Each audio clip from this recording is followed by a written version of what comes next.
Hello, hello mga kamimi at dada. Ayan, nandito tayo sa Alphamart. Quick grocery tayo sa mga hindi natin na alam nyo na pag nag-grocery tayo, may nangalilimutan tayo, lalo na pag maramihan. Pag ganon, mayroon po dito sa amin malapit, Alphamart, ganon. Dito kami namimili sa mga bagay na hindi namin nabili. Ayan, katulad ng Bioderm. Yan ang sabon namin sa CR, panligo. Yan ang sabon namin. Ayan, nagtitingin-tingin din po ang mimi nyo kung ano pa yung mga wala sa bahay. Ganun. Pero kunti lang naman. Kunti na lang ang bibilhin.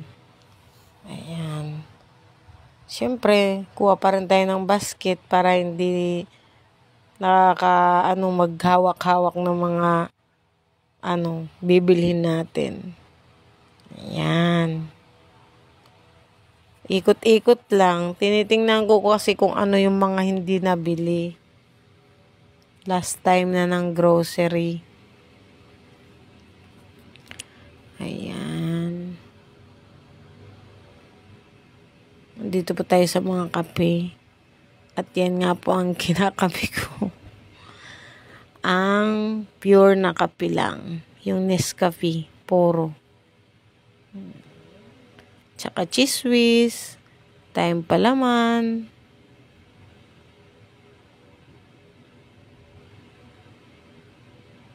Ayan. Nakyutan lang ako doon. Pero binalik ko din.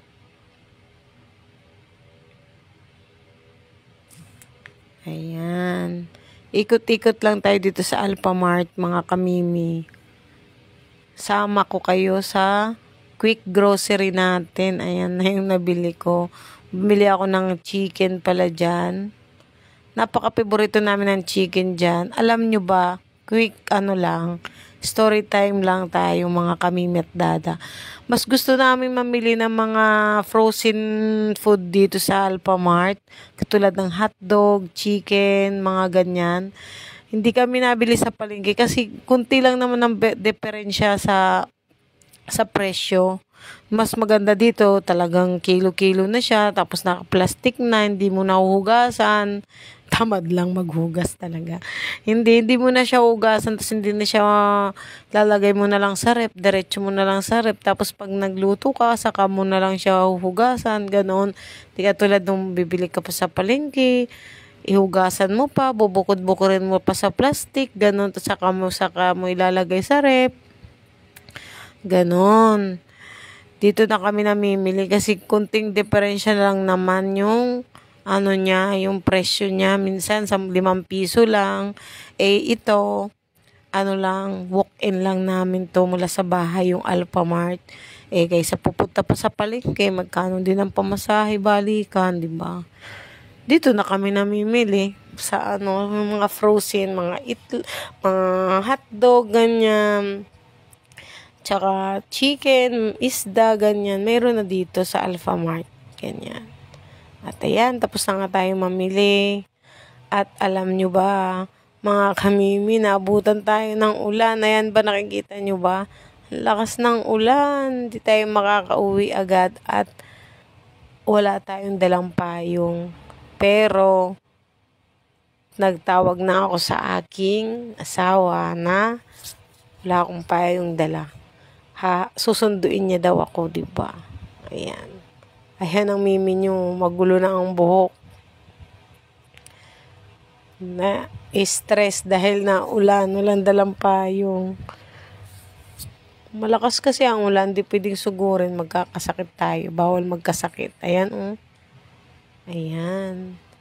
Ayan na yung aking asawa. Ayan na, O, di ba? Sinundo ako. Napaka-sweet talaga ng asawa ko. Ayan na, pauwi na kami. Sinundo niya akong may dalang payong at saka may dala kasi siyang eco bag dahil doon namin nilagay yung pinamili ko. Ayan, pauwi na kami. At ayan na nga po, nagluto yung asawa ko ng adobong manok na may patatas. Ang sarap niyan. Yan. Nagutom ang mimi nyo. Kain po tayo. Ayan, ang sarap ng adobo ng dada ko. Ayan. Simpleng adobo lang yan, pero talaga naman masarap. Patatas lang ang lahok. Ayan. Sarap. Approve. At ayan na nga po, magandang hapon. Papasok na ang mimi nyo sa trabaho. Ayan. This video was taken before my rest day. Ayan. Bumaba na sa palengke at papasok na ulit. Ayan lang tayo mga kamimi. Yan lang ang routine natin. Diba?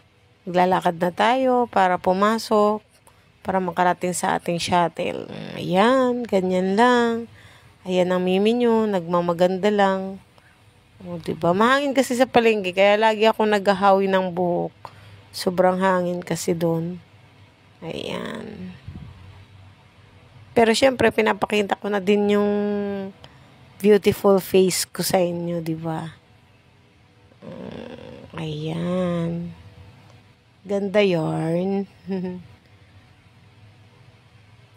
Ayan, lakad-lakad lang tayo. Samahan nyo ako sa aking journey, mga kamimi at dada. Ayan, nandito na tayo sa shuttle.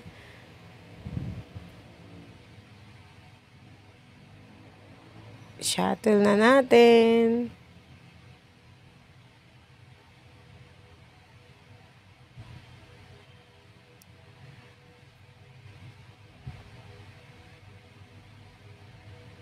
Ayan. Medyo kulang pa rin kami. Hindi pa kami aalis agad niyan. Maya-maya. At good morning! It's my rest day! Good morning, good morning! Oh.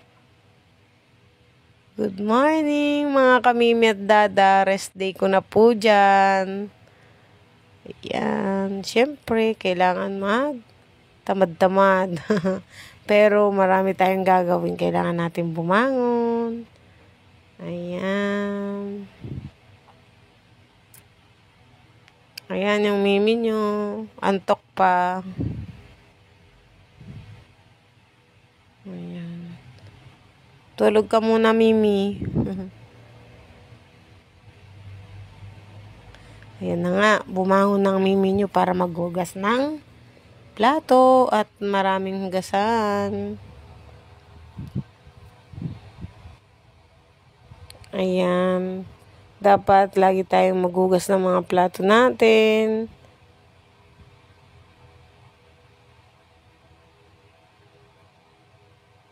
Ayan.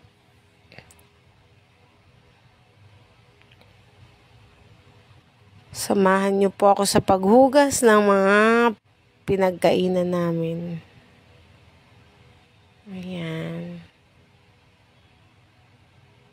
Yan lang yung ginawa ng mimi nyo sa kanyang rest day.